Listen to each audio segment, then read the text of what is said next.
అగ్ని గంధకములను దాచిపెట్టాడంట దేవుడు. ప్రకటన గ్రంథంలో ఉంటుంది, అగ్ని గంధకములను దేవుడు దాచిపెట్టాడు.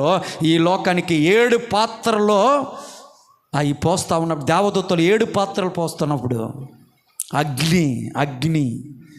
అగ్ని వస్తుంది పైనుంచి.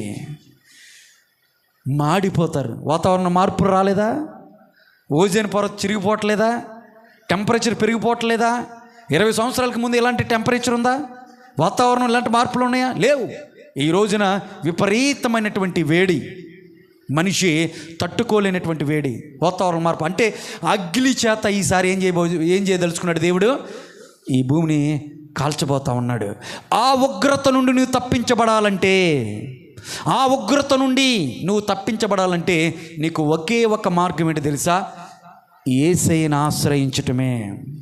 యేసు ప్రభు దగ్గరికి వచ్చినప్పుడు మాత్రమే నువ్వు రక్షించబడతావు.